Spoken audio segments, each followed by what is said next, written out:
name is Todd Novak, and I work at Washington High School. I'm the Freshman Academy Coordinator. And this year we did a one-year study on how to change habits.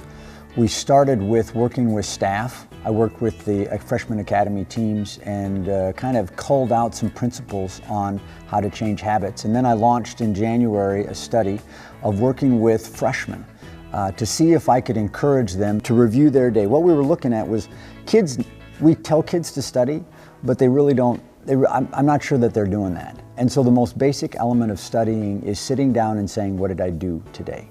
So using Google Docs, I created a form that students were to do and to fill out each day. What I learned from this study was that we need to be more intentional about providing structures to encourage them to do the daily study. They really didn't do the daily study. I met with them every 2 weeks, but they were not maybe as diligent as they needed to be. The results of the study were inconclusive, but the ramifications of the study is we're going to look at continuing to expand that and look at how we can look at the daily review. A couple of the kids that did the daily reviews that I worked with and interviewed said it was very beneficial to kind of going over their day, to remembering homework and doing those types of things. The 20 kids that were a part of the study were kids that were selected by teams that knew each other. Kids that weren't straight A students and didn't have more than one F, they were just kind of right down the middle. And so we wanted to put together something for this group that's doing just fine to see if we could find a way to improve their skills with just some very simple study practices. I'm encouraged by that, and we look forward to continuing the research this year. My original research question was, how do we improve note-taking and studying skills in project-based learning classrooms? It stemmed from a survey of alumni in which they said some of the skills that they were lacking were note-taking and test-taking during their lecture classes. Some of the stuff that I found was that project-based learning students tend to self-report higher competency in life skills like creativity, and the ability to find information instead of academic skills like note-taking and test-taking. But study skills like note-taking and test-taking do have a significant effect on student learning, according to Hattie's research. So one resource that kept popping up was the LASSI, or Learning and Study Strategies Inventory. And this is 10 different study skills that can be measured in students. It actually has a positive correlation with their academic success. So what I developed was a project-based learning module that has project-based learning teachers look at those 10 different skills and try to brainstorm how they can use them in project-based learning classrooms. I hope to use this research at New Tech in implementing some PD with my leadership team. And I hope that by fostering study skills, we can improve students' academic performance in post-secondary institutions without getting rid of the engaging aspect of project-based learning. I'm Michelle DeYoung. I teach Algebra 2 at Washington High School. I worked with Carrie Papke, Cindy Jones, and Katie Kopp on researching whether we are truly covering all of the Common Core standards as we intend. And we went through together systematically to figure out, are there any gaps in our teaching of the standards? The process we went through is each team member, there was one from Algebra 1, Geometry, Algebra 2, Pre-Calc, went through the entire standards list for our course, and then went through our actual lesson plan books to match up how many days we were actually spending on each standard. So we matched up our instruction with the standards for the entire year. We then sat down and compared the charts and did an all 4-year analysis for Washington High School to see how much we are overlapping vertically, or if there are any areas that we did not cover anything at all.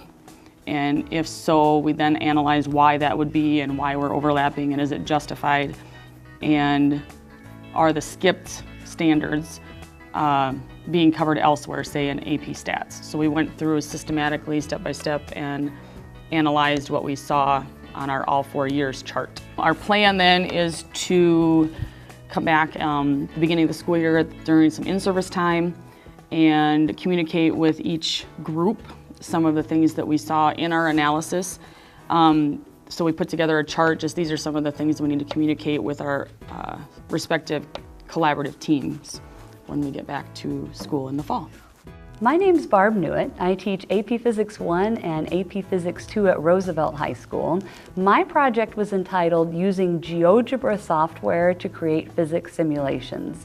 A short version of the project is that in physics, one of our greatest battles is finding a good way for our students to visualize the tougher concepts. And we have had a number of pieces of software that allow them to do that through different simulations, but most of those require laptop computers. And since we now have the Chromebooks for the students, what I wanted to do is find a set that we could use for simulations that are Chromebook compatible. That allowed the students to be able to access those simulations outside of the school day. This is what the Geogebra software looks like. As you can see on my laptop computer, I'm able to create the simulation. So this right here is a simulation that's currently in progress. In this particular case, I'm creating an object that's going to roll down a ramp.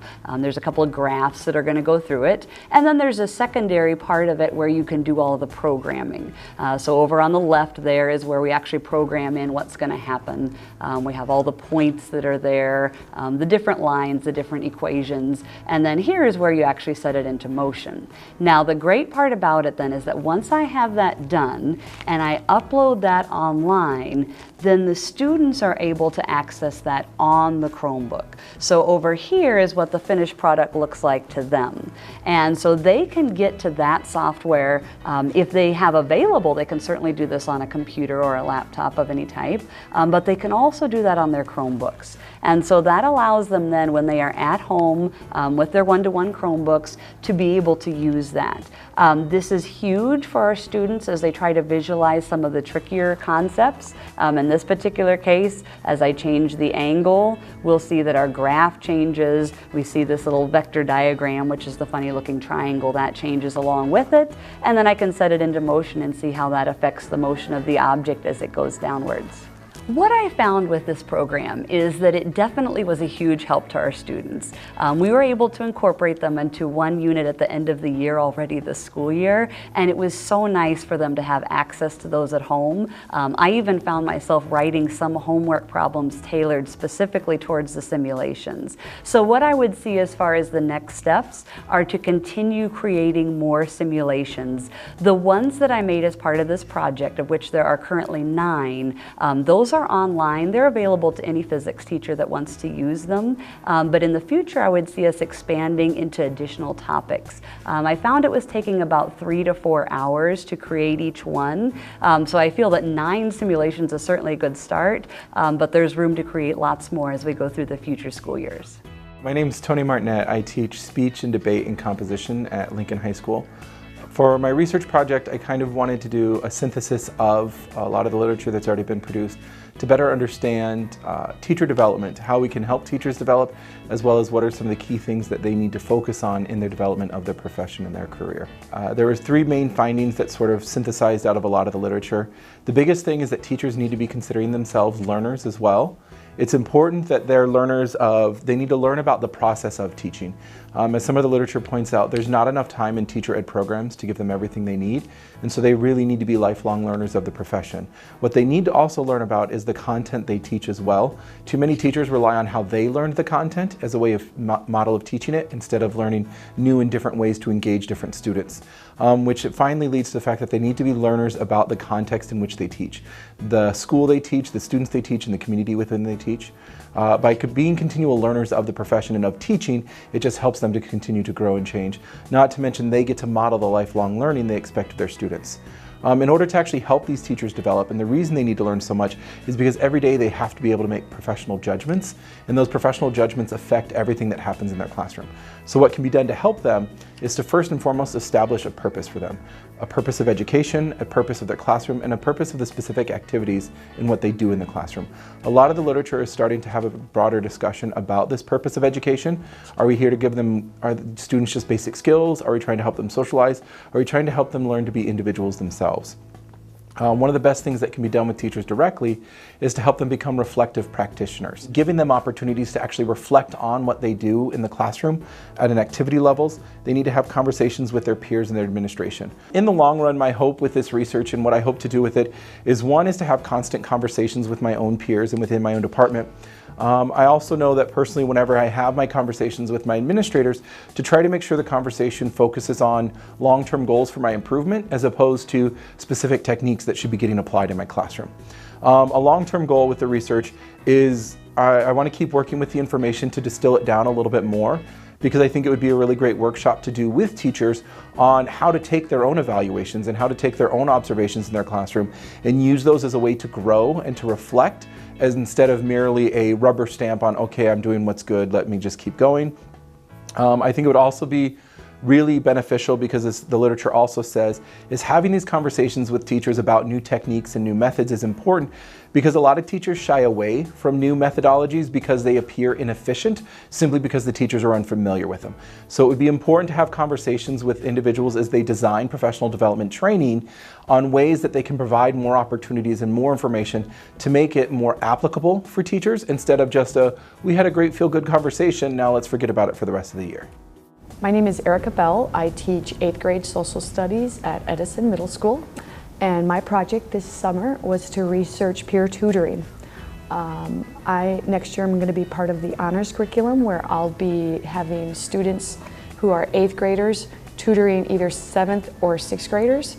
That's still open yet, depending on the schedule and enrollment.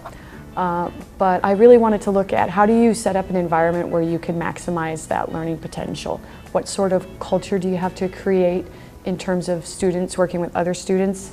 And what sort of activities do I need to foster to guide that process along? And I have to tell you, I was really, really excited about the research, because it was just a great review for everything that the district believes in terms of teaching and how learning occurs.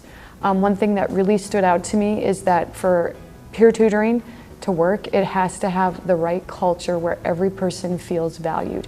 If the person who's getting tutored feels belittled, obviously they're not going to be open to it. So the first thing that I have to get the tutors to understand is that they are a friend first and a tutor second. Thank you so much for giving me the opportunity to learn about peer tutoring. I will be starting the program next year, and I'm excited to see the results. So thank you so much.